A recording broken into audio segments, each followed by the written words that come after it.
할렐루야, 말씀과 삶, 말씀 큐티 함께 하신 여러분 모두를 주님의 이름으로 사랑하고 축복합니다. 사도 바울은 오늘 말씀 로마서 9장에 있는 말씀을 통해서 유대 민족에 대한 감사의 정을 표현하고 있습니다. 그는 개종한 유대인으로서 출신상으로는 유대인에 속하기 때문에 자기 고륙인 유대인을 구원하는 길이면 자신의 구원을 단념할 용의도 있다라고 말하고 있습니다. 자신의 동족을 지극히 사랑한 나머지 자신이 그리스도에게서 저주를 받아 끊어질지라도 원하는 바라다라고 말하고 있습니다. 여기에서 말하는 저주는 죄인의 신분으로 받는 최후의 저주를 말하는데 원하는 바로다라고 하는 그 말 뜻 가운데에서 이것이 가능하다면 나는 원한다라는 뜻으로 바꾸어 말할 수 있습니다.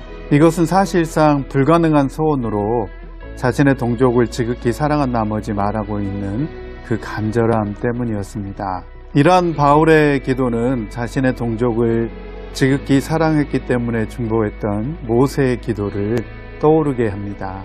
오늘 함께 묵상할 로마서 9장 1절에서 5절 말씀은 바울의 지극히 개인적인 짧은 서론으로 하나님의 의와 신실성에 대한 바울의 물음입니다. 그리고 사도 바울은 이 질문 다음으로 세 단락으로 나누어서 그 답을 제시하고 있습니다. 다 함께 오늘 말씀 로마서 9장 1절에서 5절 말씀을 묵상해 보도록 하겠습니다. 로마서 9장 1절에서 5절 말씀입니다.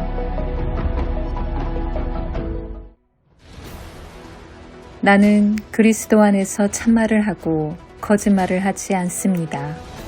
내 양심이 성령을 힘입어서 이것을 증언하여 줍니다.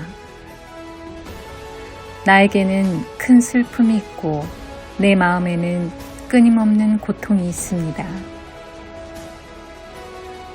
나는 육신으로 내 동족인 내 결례를 위하는 일이면 내가 저주를 받아서 그리스도에게서 끊어질지라도 달게 받겠습니다.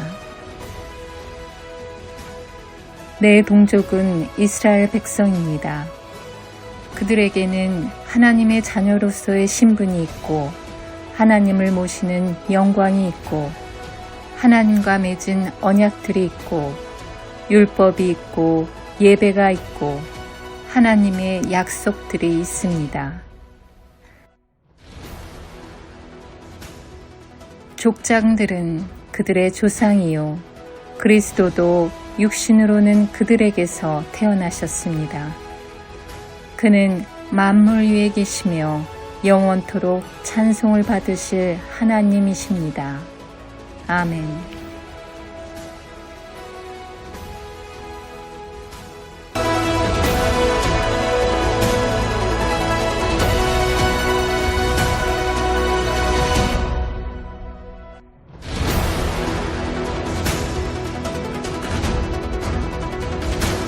로마서 9장에서 11장의 말씀은 로마서의 네 번째 단락으로 그 주제는 이스라엘과 하나님의 구원 사업에 대한 주제로 펼쳐지고 있습니다. 여기에서 바울은 오직 그리스도를 믿는 믿음으로 구원을 받는다면 지금까지 하나님의 백성으로 여겨지던 이스라엘 백성, 유대인들은 어떻게 되느냐라는 것이 바울의 물음입니다. 바울은 유대인들로부터 많은 핍박과 고난을 받았지만 결코 그들을 미워하거나 저주하지 않았습니다. 오히려 바울은 유대인들이 예수님을 배척하고 믿지 않는 모습을 통하여서 마음에 근심하고 있다라고 고백하고 있습니다. 이러한 근심은 단순한 근심이 아니라 자신의 생명까지도 바꿀 준비가 되어 있는 진실한 마음이었습니다. 예수 그리스도에 관한 복음에 그것을 믿는 사람들에게 하나님의 의가 나타난다라고 하는 기본 명제에 바울은 불가피하게 이스라엘 향한 하나님의 의와 신실성에 대한 물음에 도달하게 됩니다. 하나님의 선택받은 민족으로서 선민 의식을 가지고 있던 이스라엘 민족에게 사도 바울은 하나님의 구원 행위가 유대인들에게 국한되지 않고 이방인들에게까지도 해당이 된다면 하나님은 이스라엘에 대한 하나님의 특별한 선택 약속을 파기하는 것이 아닌가. 그 다음으로는 유대인들이 이 복된 소식을 거부할 때에 하나님께서는 그의 선택하신 백성을 넘어지게 해야 하고 스스로 불신실하게 되어야 하는 것이 아닌가 라고 하는 이 물음을 가지게 되었습니다.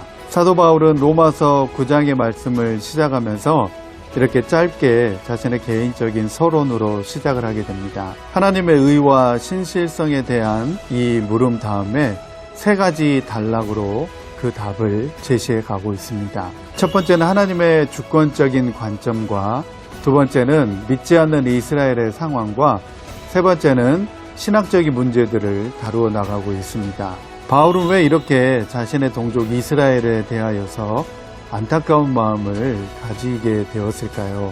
사도 바울은 이방인을 향하여 부름을 받은 사도라고 자처하였지만 자신의 동족인 유대인 역시도 예수님 안에 있는 믿음 안에 거하기를 간절히 바라고 원했지만 그것이 사도 바울에게는 큰 근심과 걱정거리가 되었습니다. 이것은 단지 사도 바울의 마음뿐만 아니라 하나님의 마음이기도 하셨습니다. 나는 과연 바울과 같이 구원의 밖에 있는 가족들과 형제들을 위해서 예수님에 대한 믿음 안에 있기를 간절히 바라는 마음이 있는지, 그들을 향하여서 불쌍히 여기는 마음이 있는지 오늘 말씀을 통하여서 점검해 보았으면 좋겠습니다. 예수님에 대한 신앙을 갖는다는 것은 우리가 그의 약속을 믿는다는 것을 의미합니다. 예수님을 믿는다는 것은 예수님이 실제로 존재한다는 것을 믿는다는 것을 의미하기도 합니다. 그뿐 아니라 또한 그분이 우리의 구원자로서 신뢰할 만하다고 확신한다는 것을 의미합니다. 그렇기 때문에 우리는 그분이 말씀하시는 것을 믿을 수가 있는 것입니다. 오늘 이 묵상한 말씀을 통하여서 아직 예수님을 믿는 믿음 안에 있지 않는 우리의 형제들과 이웃들을 향하여서 나는 무엇을 실천할 수 있을지 생각해 보면 좋겠습니다. 그리고 바울과 같이 그들이 예수님 안에 있는 믿음 안에 거하기를 간절히 원하는 마음이 우리 안에도 있기를 소망합니다. 함께 기도드립니다. 하나님 아버지 감사합니다. 때를 얻든지 못 얻든지 예수님을 전하고 복음을 전할 수 있는 우리가 되게 하여 주옵소서. 감사드리며 예수님의 이름으로 기도드립니다. 아멘.